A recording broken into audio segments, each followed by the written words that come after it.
Okay, so it is semi-final 2 of the FIFA World Cup 2022. We saw Argentina put on a masterclass against Croatia with Lionel Messi. Yes, yet again, the great man does it again, and Julian Alvarez's 2 goals ensure that Argentina make it to the final for the first time since 2014. Can they end 36 years of pain? But who will they face?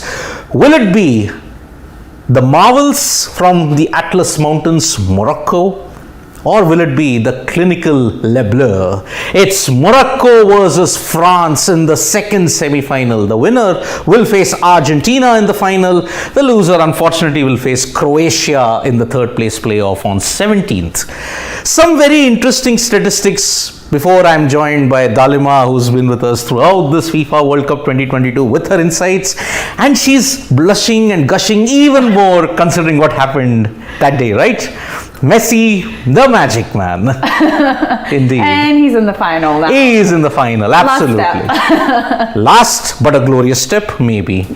So, if you have to look at the first basic head-to-head between France and Morocco, first meeting between these two sides in the World Cup ever. And if you have to look at the last 5 games head-to-head, it's 3-1 in favor of France, but the last encounter was a 2-2 draw.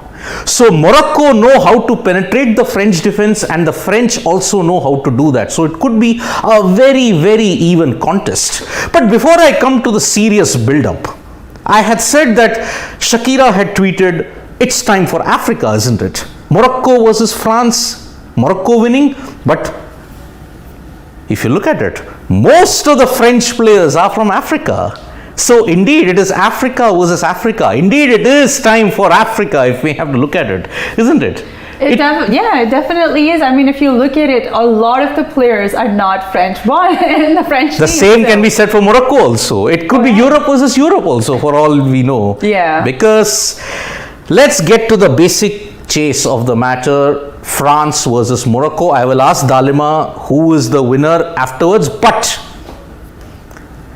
the key players for France: Golden Boot contender Kylian Mbappe, his able sidekick Olivier Giroud, right on his heels with 4, Antoine Griezmann. Dalima, what do you think about this, especially this duo, Mbappe and Giroud?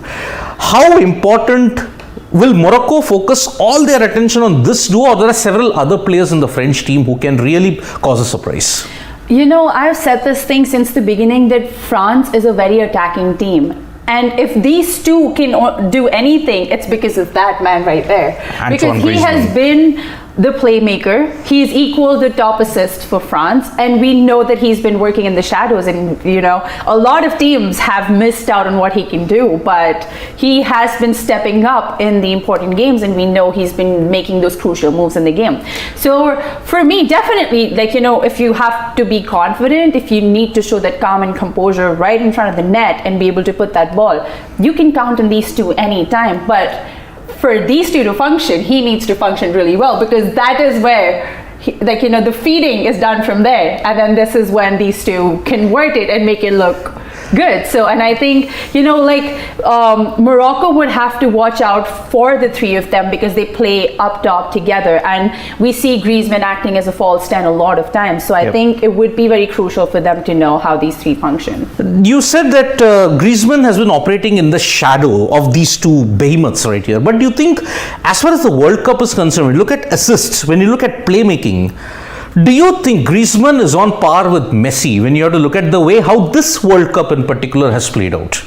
Yeah, definitely, because again, like when we look at stats and you know what stats show, he has been out there, and like to equal the most number of assists, it's not a small achievement. He has been for long a very underrated player, and we can see how and what he's been doing for the French team, and we know where most of the crucial passes are coming from. So for me, definitely, like he's contributed in a very big way for the French team.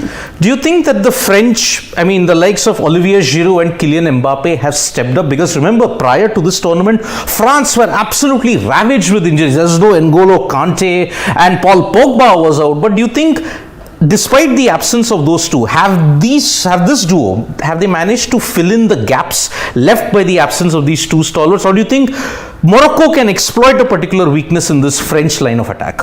No, of course they have, because again, their results, their score lines have been massive throughout the tournament. Even though they have conceded goals, there are some gaps in the defense. But I think attacking-wise, they've been able to do really well, because again, when we talk about these three players and these two especially, there's a lot of pace right up there, right? And Kylian Mbappe is one of the fastest players that we know, and probably one of the most skillful players as well. So, to fill in those shoes, I feel like, they've been able to do a lot for the French team, and they've been able to carry the team on their shoulders through their goals, because again, we've seen a lot of teams, even Croatia for that matter, when they had most of the possession yesterday, they failed to convert, they failed to score. In both the halves, they had more possession than Argentina did, but at the end of the day, if you don't score goals, you're not going to progress. Yes. But if you have players like Olivier Giroud and Kylian Mbappe who can actually be that confident to put the ball at the back of the net, you've got nothing to worry about. Absolutely. And speed, if I can remember 2018, that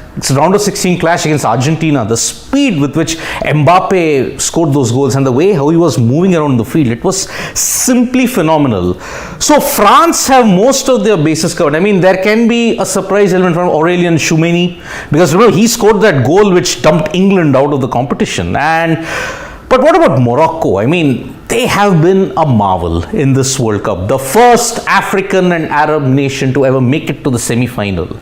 And if you have to look at it, my favorite in this entire system that has been there, Morocco's marvel has been primarily because of Bono. Because Bono has given that level of solidity because of one more stat. No opposition has managed to score a goal against Morocco. The one goal that they conceded was an own goal. But this three, Dalima, if you have to look at it, perhaps these are the three players that can potentially stop Giroud and Mbappe, can't they? Yeah. Match them for pace. Yep. Yeah, because when we talk about pace, we've got Hakimi and I'm forgetting his name again, Ziyech playing on the same wing. And we know that Mbappe is going to come on their side. So if you see, if you look at the pace, it's going to be 2 versus 1. And Mbappe and Hakimi go back to PSG days. Yes. And they know what they're going to be expecting and what they're going to be facing. So they are going to walk into the game knowing exactly what they can expect out of the opponent. And when we talk about En-Nesyri, we've seen him score beautiful goals, and his header was probably one of the highest rated goals in the World Cup. And again, if we talk about the goals conceded and the performance of goalkeepers, there have been some brilliant performances by goalkeepers across teams. And Livakovic for Croatia comes to mind. Oh yeah, definitely. And Emi Martinez for Argentina. Of course. And when we talk about those performances, again, he's been able to perform that well because he gets that kind of confidence from the team. And that team, Morocco, for a very long time, we did not really see an actual underdog. So now when we have to talk about an underdog team that has done wonders over years, it's probably Morocco, because all of us are surprised and they've made history. They're not only it's not only for their country, it's for the entire continent. Absolutely. First African continent to be able to make it to semi-finals. So I think that's a big achievement in itself, and that speaks volumes of what this team is capable of and how they've been able to organize themselves. You mentioned Mbappe and this individual who goes back to PSG days, but do you think, knowing each other's strengths and weakness heading into this clash, who do you think is at a disadvantage here? Mbappe, or is it from Morocco? That's a tough question to answer, to be very honest, because you never know. On a given day, who performs and who doesn't, right? If on a given day you can perform, you're good to go. But I think I have to give that advantage to a striker, because you have that space and time to be creative, as opposed to if you're a defender, because I play right in his position. So I know there's not enough space to be creative unless and until you've made that overlap run and you have that kind of space and time to dribble or to think what to do or to be creative. But I think if he's going to be defending, if he's going to be staying back most of the time because of Mbappe, then Mbappe has that kind of advantage, because Mbappe doesn't have to be in one place to block the opponent, right? So because he's probably the last person who's going to be in front of the goalkeeper. So Absolutely. So it all boils down to, as I said, Morocco, the only unbeaten team now. Because remember, Croatia were there, but they lost to Argentina. Opponents have not scored versus Morocco. The only goal that I mentioned was an own goal. And Giroud, Mbappe combined have a total of 9 goals, which makes up for a very, very intense France versus Morocco game. And remember, there's a bit of colonial history also in this. France lost to their former colony of Tunisia, but that was a very B-grade French side. They were resting close to 9 players, if I'm not mistaken. Here, a full-fledged French side versus Morocco. Dalima, final, who is going to win?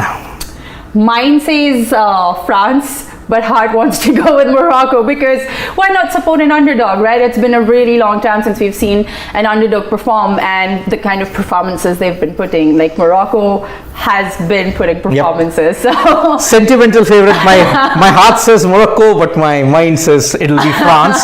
So I will go with France versus Argentina, because that will also be a blockbuster final. definitely. So that is about it for the build up for the semi-final. Don't forget, 12:30 a.m. IST, France versus Morocco. The winner will join Argentina. Thank you so much, Dalima, for your time, and she will be with us for more updates from the FIFA World Cup 2022. Press the like, comment and share button. We are also there on Facebook, Twitter, Instagram. Press that bell icon so that you know when we go live. Thank you. Bye-bye.